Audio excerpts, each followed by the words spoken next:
Saturday morning, trying to get out to the gym, get myself a little organized. How's everybody doing? Let's see if people can pop in here to have this quick conversation. We gotta have a little family business conversation. I've been having some dialogue with some dear friends of mine, and I'm just realizing how much this particular topic that I'm about to dive into head first is needed, and I needed to be a voice in respect to this particular problem,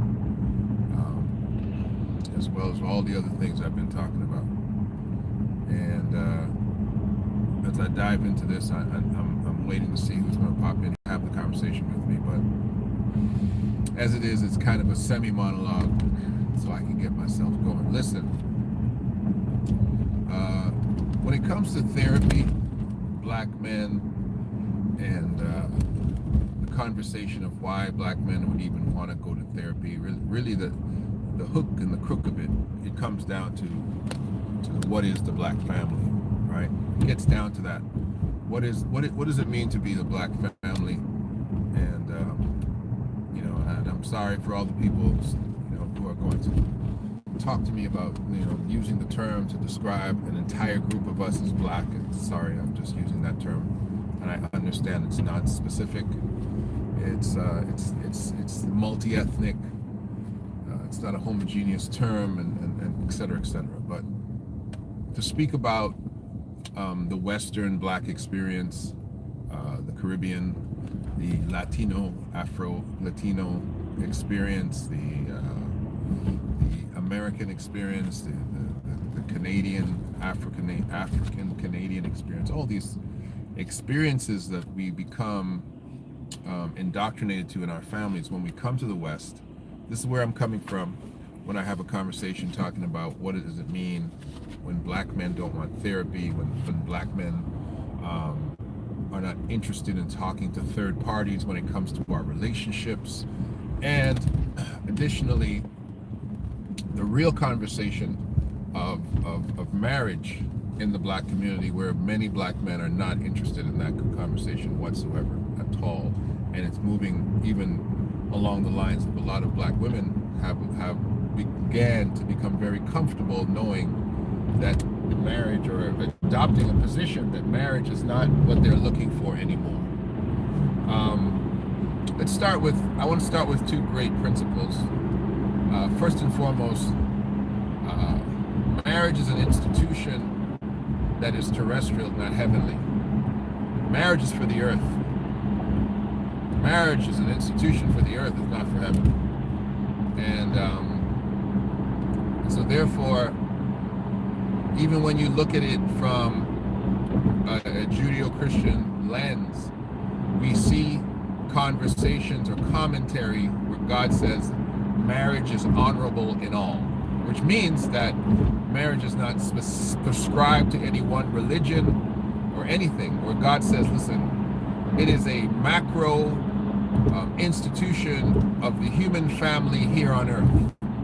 And when you look into the Genesis account of how God even created a man and a woman, it seemed like companionship was almost a secondary thought. So without even going into the depth of that, what is marriage for? And why is it failing so many people in our particular community? Because the black community has been conditioned away from wholesome ideas when it comes to marriage. And also, there's not enough community. There's not enough black community. There's not enough black community for black men to feel safe sitting down with third parties and having a conversation about how we choose to build our families. There's just not enough safety there. There's not enough seeing eye to eye there. And I'm gonna go ahead and break a lot of even my sacred cows. having a discussion with somebody the other day, very dear friend of mine, and their marriage is on the rocks. Their marriage is very new. Their marriage is not even 6 months old. They're intelligent, well off, no money problems. There's no infidelity happening in the marriage on either side. It's Christian marriage. They never lived together. They waited until they got married to engage in sex. They're not young people. They're people in their 40s. Man's been married before. The woman it's her first marriage, although she had a child before. It was a grown child. So this is a couple that really, when you check all the boxes, should make a good couple and should make a good marriage. Very spiritual person, the female. I think man should communicate with their God. That's great. I agree. Men should communicate with their God, but I don't need to communicate with my God in respect to a woman. I'll break that down why. I don't think God cares. I really don't think God cares in respect to what I'm choosing down here. That's for me. I don't even think He cared. I don't even think God cared that that Adam chose Eve. A lot of people say that God made Adam or made Eve for Adam. No, He didn't. God made a woman, and then Adam decided what he wanted to do with her. He could have said, "Listen, make me another one. This one won't work." God never said, "Here, this is your wife." God never said that. Nothing. He just made her, and Adam said everything. Check that out for yourself. Sorry about that. I need to get this doggone thing.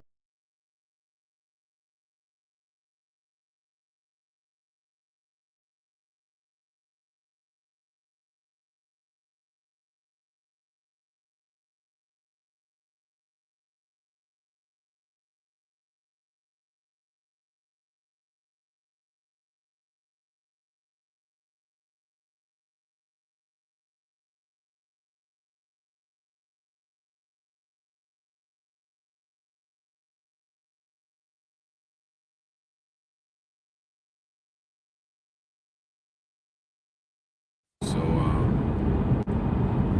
anyway, so where I'm going to go with this is I need us to have an understanding of why the black community has so many struggles.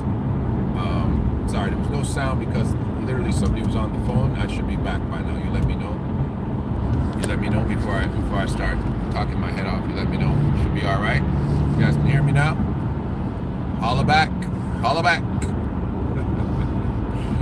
You guys should be able to hear me now. Okay. Can you hear me? Let me know before I start talking my head off. Or else I'll just start the live again. Let me know. Okay, good. Sorry, somebody can hear me. One of y'all can hear me. Not everybody can hear me. So, yeah, everybody can hear me. Here we go. Listen. So, there's not enough safety when it comes to black men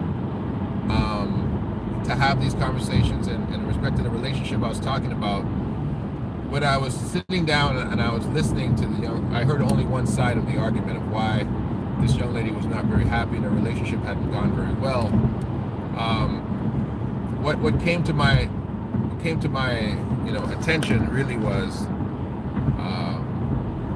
the conventional ways that Christians have been taught to meet each other and to build relationships. Those ways don't work anymore.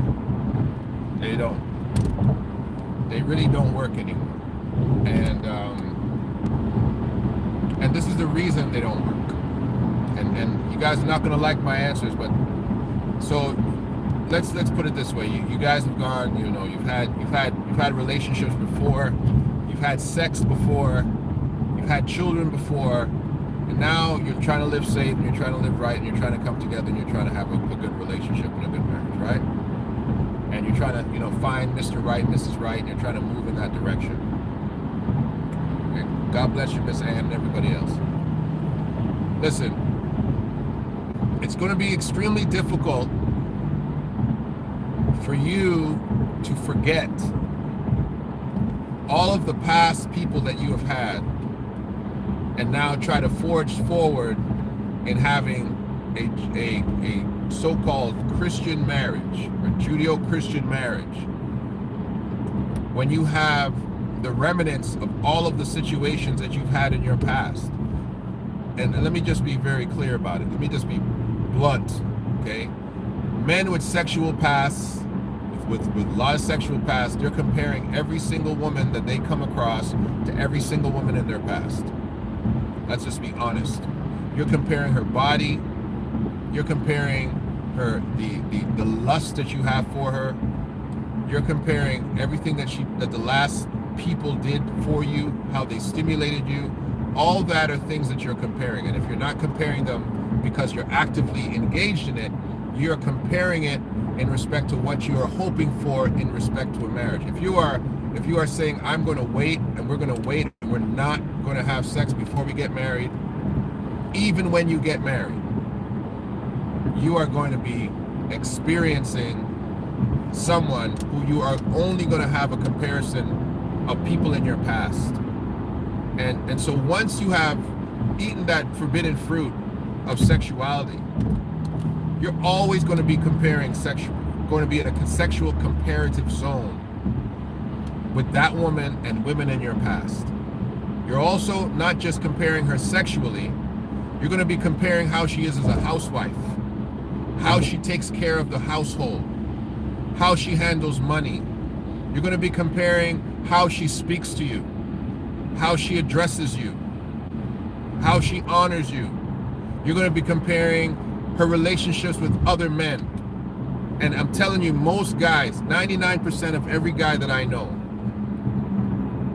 every one of us, we have a custom-built way in respect to how we want our woman to act with us. You're not going to find two guys 100% alike. I'm a guy, I'm not really interested in you keeping contact with your exes from the past. I'm not mingling with your exes from the past. I'm not trying to have good relationships with your exes from the past. I'm not trying to have an involved conversation with your exes from the past. In fact, up until recent, I was not even interested in women who had children with other people because that's just a constant reminder of exes from the past. And everybody has a past. But I chose my particular trauma. I don't want to deal with your past. I want to pretend. I want to live in the la-la land that your present is all there is. And so some guys can handle some stuff, some guys can't. And so you have now this man who's built with his own personal traumas from his past, his own personal preferences, his own personal triggers, and he's going to want what he wants in respect to you. And guess what? I'm not going to sit down for a third party to tell me how I should feel. I'm not going to do that. Because first and foremost, I'm a particular type of man. And so if the guy talking to me is not like me, then, like that's basically, fish giving commentary to land dwellers. We're not breathing the same type of air. So we don't relate, bro. I can't take advice from you because you're not me. And so it's very difficult with us black men to go sit down and be counseled by the quote unquote counselor who hasn't had a life experience like us. It's almost impossible, actually. And so now Western black women have adopted Western culture where they think that the German psychiatrist, psychologist, sociologist can have a conversation with me. He can't. Well, you think a beta man can have a conversation with me? He can't. He can't. You can't have a guy who's had no access to plethora of women counseling a guy who has access to a whole bunch of girls and telling him, hey, bro, maybe you should settle down and just be happy with this great queen you got. I am happy with this great queen you got. I'm not saying I'm not happy with her, bro.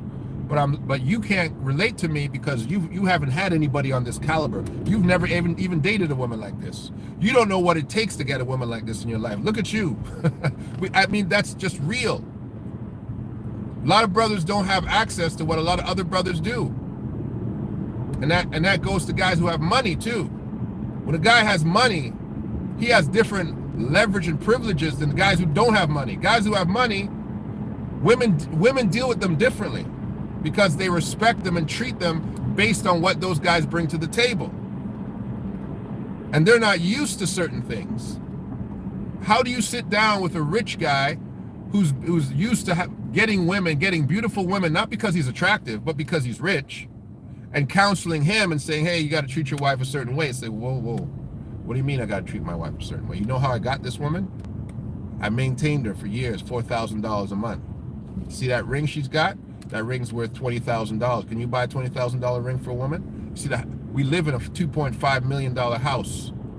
Can you do that for a woman? She's got maids, butlers. You know what she drove in here with?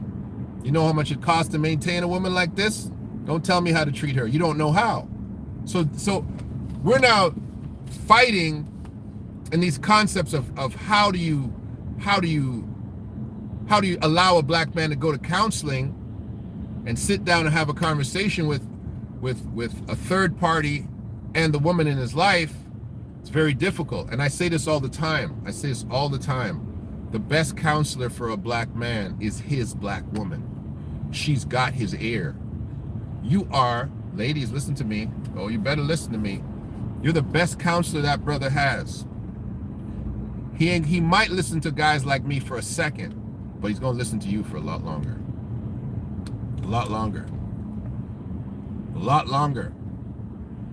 Okay? Every Samson, and this, you guys don't like this. You ain't gonna like this. But Delilah can counsel Samson much better than everybody else. His mama can't counsel Samson like Samson can be counseled by Delilah. Women have the ear of their man. They are the best people to speak to that man and sit him down, counsel. I'm speaking to this lady yesterday, and this woman's a doctor. This woman's a counselor, and her marriage, by her own words, sucks. And I said this to her because she's my good friend. And it bothered me. I was like, hey, let me ask you a question. What would the doctor in you say to the woman in you? And I evoked her. I said, this is what she would say. She would say this. She would tell you that you've prayed for this, that you've worked for this, that you should you should submit yourself. And I gave her everything that she would say, and she goes, yeah, you're right. But doesn't know what she said to me? She said, don't tell me, don't give me Bishop's answer. Tell me Dell's answer. Because there are some things that are just, the rubber hits the road sometimes. The rubber hits the road sometimes where it's like, hey, know what she didn't understand?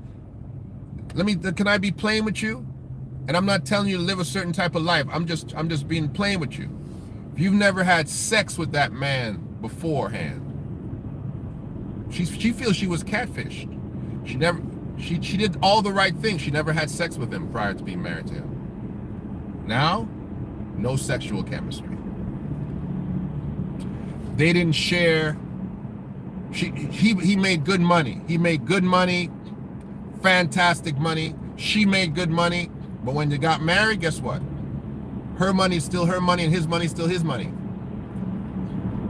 She's still paying for the same stuff she was paying for before they got married. And she feels now, whoa. I thought a man of particular means would take care of me. Well, shoot, you didn't need a man to take care of you before. Why now, after you get married, you want him to take his money and now take care of everybody? You guys and the truth of the matter is they got big life. They got big life. Together, they live in a 6,000 to 8,000 square foot house. Right? They got big life together. And so big life means, for them, it means two people are taking care of that because they got big life. You know, so a lot of expectations didn't add up. And watch this. Their courtship was fast, because a lot of people advocate for that now. It's like, hey, you know what? We want to live right. We don't want to sin. We don't want to have sex prior to marriage. We identify we want to be together. Let's have a short courtship, and let's get married, and let's continue the situation. They did that. They actually had a legal wedding, a legal marriage, and then they saved up some money and some time, and then they had a full wedding. So they got legally married, right? Allowing them to do their thing, because they married under God. Had a small ceremony first, and then they had the big wedding after. So they wouldn't sin. But what's the scenario? They were getting married for heaven, when marriages are for earth. They were getting married for heaven, but marriages are for earth. Of course you don't want God to be displeased with your wedding, with your marriage. You don't want to break one covenant to get into another. I agree, I 100% understand that. But this marriage thing, is about bone of my bone and flesh of my flesh. It's not about spirit of my spirit. It's not about soul of my soul first. It's about flesh of my flesh first. And when your flesh ain't in tune with her or his flesh, that thing ain't going to work. And no counselor is going to sit you down and be able to tell you how to turn on something that can't be turned on in another person, because you engaged in a heavenly bond with no fleshly chemistry. How are they going to do that for you?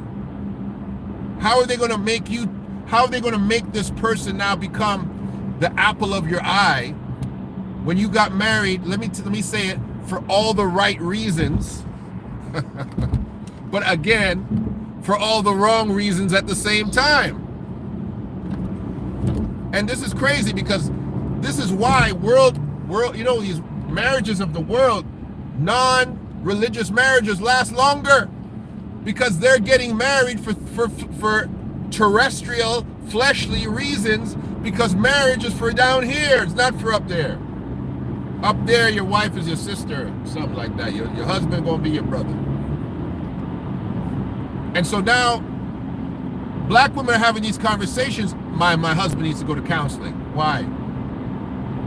Because he's a good man, but he's not a good husband. That's not the counselor's job to teach him how to be a good husband. You should have identified he was a good husband for you before you said yes. And if you identified that late, then you are the only person who has the capacity to motivate that man to become a good husband. Nobody else does. Nobody else does. Let me tell you something I did today. I got a 16-year-old daughter she's a master manipulator. Master manipulator. She manipulates me, she manipulates her mother, whatever. And that little girl, she's going to a birthday party, called me, Daddy, Mommy ain't gonna give me no money for the birthday party. I go, why? She's not doing what she's supposed to do around the house with her mother. And I told her weeks ago, don't ask me for no money about that birthday party. You didn't ask me to go. You didn't ask me to go. You do what you want, and then you're going to come holler at me for money when your mother don't give you money. No, don't ask me. I'm not helping you. No, I don't care if you don't go to this little girl's party. It's not life and death to me. It's not my problem. I put on your birthday party. I don't care about your friend's birthday party. I went on and on and on and on and on and on. However, because she's my child, because she knows her father, and she knows what buttons to push with me, eventually I gave that little kid $100. That's right. She found a way to manipulate me out of I was firm. I wasn't giving up. You're not getting my money. I don't care. Blah, blah, blah, blah, blah. She got $100. She only asked for 50. She asked for 50 2 days ago. I said no. But today she got $100. My point is, that someone close to you has a better capacity to move you from your strong positions than someone far from you. It doesn't take much for a woman who is that man's woman, or in my case, not my daughter, my girl children. Right? Even my sons got me, and they know. After a while, my son came to my house last weekend. We went out together. I said, "Yo, what do you want to wear? You want this nice watch?" I put a nice watch on this. You want this chain? He goes, "Dad, let me borrow this shirt." Boom! This dude takes off. He leaves me in the spot where we were hanging out. Gone. Finds a girl. Leaves his father. I haven't seen my shirt, my watch, nor my chain. They know me. I'm a soft touch. But it at least even into the spousals. A woman should be able to change that man. And people say a woman can't change a man. It's because you can't change a man, but a woman can change her man. And if that man can't be changed by you, he's not your man. He's somebody else's.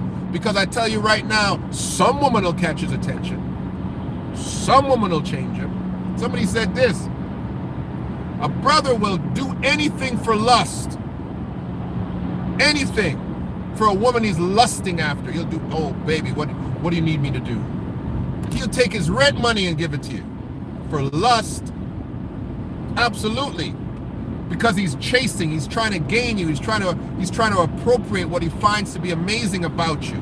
He'll do it for lust. Right? And lust isn't always bad, especially if it's in covenant. You better lust after your spouse. If you don't lust after your spouse, something's wrong. If you don't have lust for your spouse, something's wrong. Something's wrong if you don't look at her and him and say, "Ooh, Lord, thank you, God." I don't care if they got big and fat. I don't care if they had 6 kids. You should still look at them and say, "Ooh, Lord, girl, you still fine. As the day I met you. I know you're 100 pounds more, but you're 100 pounds more to love." Something's wrong. And you can't make me sit down in a counseling session and rationalize something that is lustful. Lust is not always rational. Most times it's not. Lust isn't always rational. You should not be able to make lust rational. When a man goes out there and cheats on a beautiful woman with some big old, with some brother, look, bro, what? Are you serious? That? You cheated on me with that? Wasn't rational, right? Didn't make sense. Not rational. Some things, lust is not rational. I used to mess with my little daughter, and she knew paper money was paper money, right? So I'd say, "Okay, you give me give me these 8 quarters, and I'll give you this $1." Okay, because she thought the dollar was more expensive than the coins, right? Because she can't count money. When she was little, she can't count money, so I'd be messing with her. I'll give you this. You want this or you want this? She didn't know what was worth more, right? Because counting money is rational. It's quantitative. Lust is not quantitative. You can look at somebody else can look at that same girl and be like, "Bro, what do you see in that?" "I don't know, baby. I just like it. I just like it. That's for me." You don't even know. It's not rational. So you can't sit me down in a rational counseling session and say, "Didn't you marry her?" "Yes." "Don't you love her?" "Yeah, I love her." Didn't you make vows to be with her forever?" "Yes." "So why won't you do some of the things that you know you're supposed to do?" "I don't know, man. I don't know. Woman just gets on my nerves, man." That's what happens to these things, right? This is the facts of it. Lust over a woman should make a man feel bad. "Oh man, bro, that's my baby, man. Yeah, She don't. I know I messed up with that, babe. I'm sorry. I messed up with that. I'm gonna do anything. I'm gonna fix it. And it only happens when these dudes realize this girl is gone, and then they start because they're realizing, oh, dog, I lost it. I gotta lust after her again. Let me tell you something. Lust better never leave your relationship. Love and lust can live together, hand in hand. They better. Love and lust can live together, hand in hand. And too many of our relationships in the black community are either all lust, no responsibility, because the absence of responsibility makes lust reckless. You hear what I said? The absence of responsibility makes lust reckless. When lust meets responsibility, then you have covenant. But the absence of responsibility leaves lust in the place of recklessness, where God says, I can't covenant with recklessness. But when lust meets responsibility, it meets the place of covenant where God can say, I can step into that. And let me tell you this, you can love without lusting. There's a lot of beautiful women that are, that's not sexy to me. That's not for me. Oh, she fine. Yeah, she cute, bro. She's not for me. She good, but she's not for me.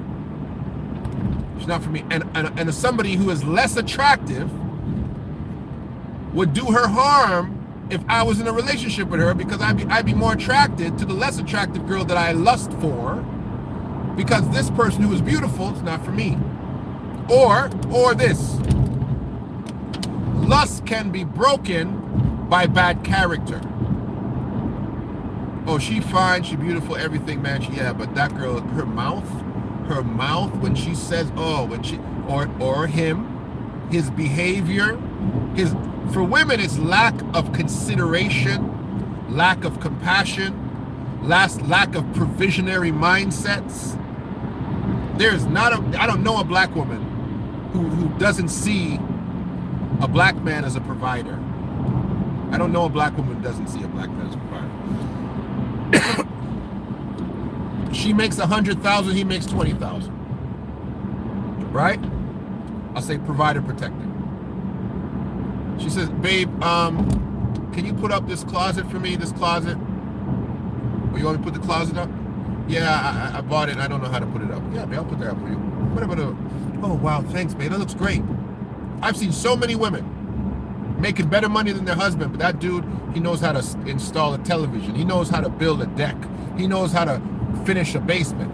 She sees him as a provider, as a builder, as a hunter-gatherer. She sees him as a man. And she says, yeah.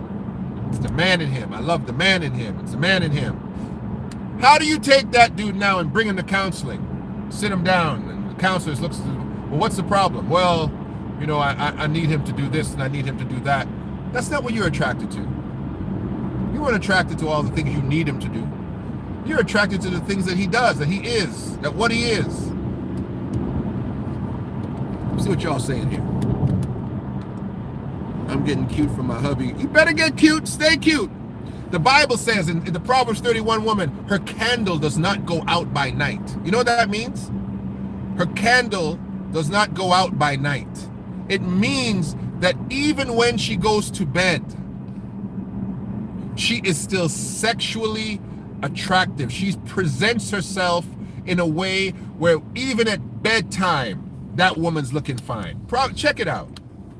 Her candle does not go out by night. What does it mean? What is that scripture saying? It means she's fine when she's laying down too. Not with cold cream curlers in her hair, a dust coat. Some of you married people are going to bed in pajamas. No, listen, let me tell you something. The bed is not for pajamas. And if it's pajamas, it better be able to be pulled off in one pull. Boop! Something that can just be like, bam, that's off, baby. You don't go to bed with pajamas with your husband. You better not. You come to bed with pajamas? Maybe if it's that time of the month. But you going to bed with pajamas? Even socks. That should be flesh to flesh. Period. You having problems with your husband? You having problems with your relationship? Go to bed naked.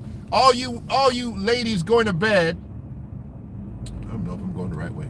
All you ladies going to bed with your man, and you still got your you still got your pajamas on. You wearing pajamas to bed. Okay. We know why you got problems. We know why you got problems. Well, I just have cold feet at night. Yeah, well, you better find some place to stick them feet and warm them up. Stick them under that man's armpits or something. Put them somewhere. Listen, I don't care what the reason is. Many of you don't know how to engage lust. And then you want to wake up and say you got problems. When she was telling me she had all these problems, she said she moved out of the house. I said, you moved out of the house? Are you out of your mind? First of all, legally, that's a dumb idea. Secondly, well, I needed space. Okay, you needed space. Okay. When you go back to that house, there better be no space between y'all tonight. Tell you right now, better be the wax lady. I hope you went to see the wax lady before you came home. I'm telling you. And brothers too. Get that manscape situation under control. Because if you having problems, listen, get some push-ups. She said, this is what she said to me too. He put on some weight. Because women, I don't care what none of y'all say, y'all fall in love with an image before you even meet that man. You got this image of him in your mind, and you're like, who can fit this image? Who will be the provider, the sculptured man in my life? My husband told me earlier in marriage, don't come to bed with no panties. He's right. What do you need panty in bed for? For what? What do you need a panty in bed for? Excuse me. And if you get up in the middle of the night and you go use the bathroom, you better go jump in the shower and come back. Don't come back to bed smelling like a public toilet. Shaka-laka. Some of you don't need counseling. Some of you need to learn how to please your husband. Some of you brothers, you don't need counseling. Some of you need to learn how to simply remember how you were going after that woman when you wanted her and do that again. That's a little side piece you try to give all that attention to. Chase your wife like that, baby. That's what you need to do.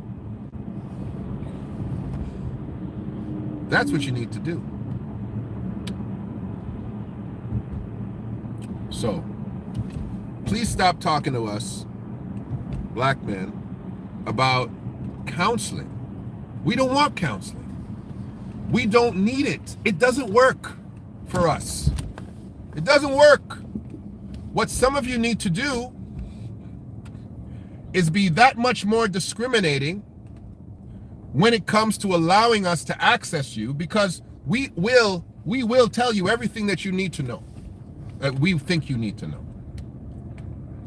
And you now listen, buyer beware. Because when we show up and say, I won't make you, hey, listen, you're mine. Ain't nobody else's, you're gonna be mine. I want you to be, y'all wanna be, listen, you ain't gonna like this. Y'all wanna be owned by a man. That's my man, don't you? Oh, I don't know, what is he talking about? I don't want no man, I'm not a slave. I don't want no man to own me. Yes, you do. You want that man to say, that's my woman, mine. That's not yours, nobody else's. That's mine. And you wanna be able to say the same thing. That's ownership. That's what that is. That's why they tell you to get a marriage license.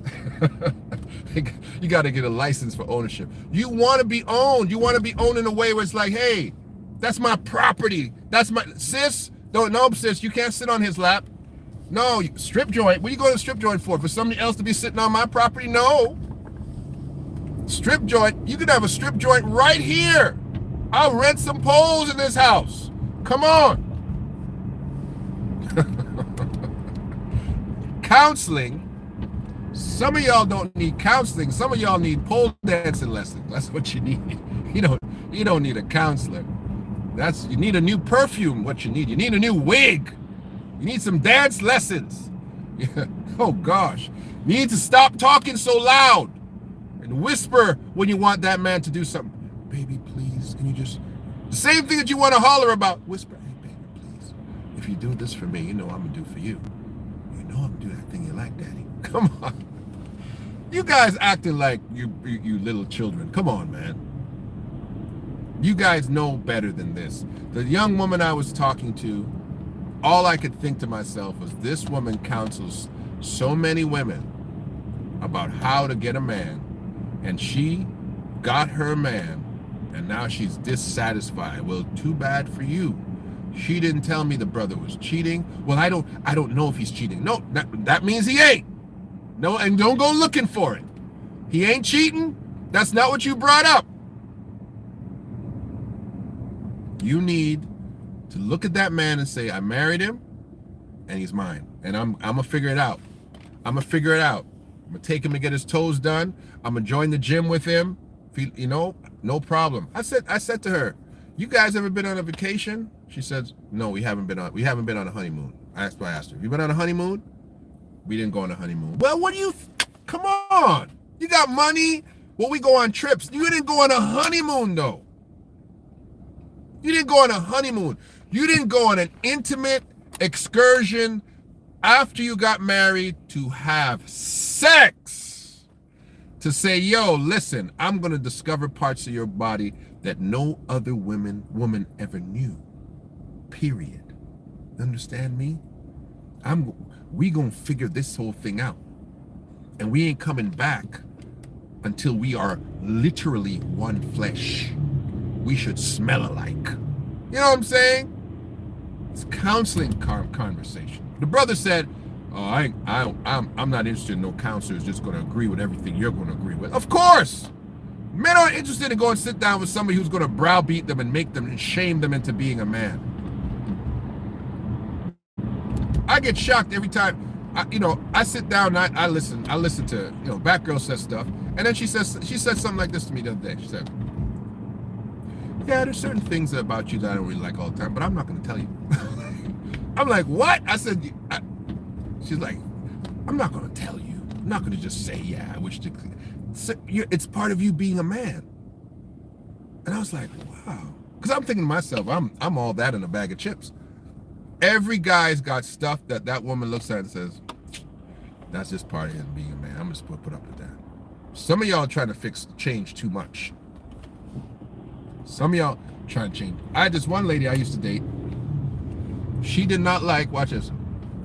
This part here, she didn't like it. She always wanted me to shave this thing down. She felt, for some reason, this part of my beard that just grows long. She didn't like it. She wanted me to shave it down. And what she would do, she'd see it one day. I didn't notice it because I like it. It's one of the things of being a man. I just sit there, I talk. She'd come, she'd sit down, she'd take it out, she'd like it grew again. She's like, yeah. She didn't like it.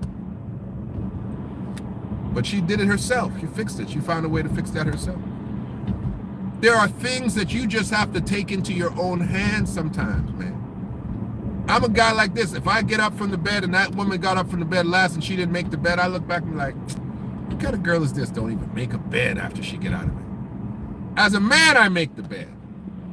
I know a lot of women don't like to see when a brother uses the bathroom and he leaves all his hairs and stuff in the bathroom. A lot of women hate that. I don't even notice it. I'm terrible. I'm a terrible you don't want to share a bathroom with me. I'm terrible. I'll clean the bathroom once a week. Women clean the bathroom every day.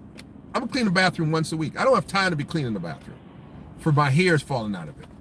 But I realize that's a pet peeve of some people. Some people I'm not about a dude who don't maintain the bathroom. I mean, these are things that people talk about all the time. Leaving the cap off stuff. I do that. I'm famous for that. Batgirl hates that. You always leave the cap off the toothpaste. And? But that bothers her. You see, so this is what I'm trying to say.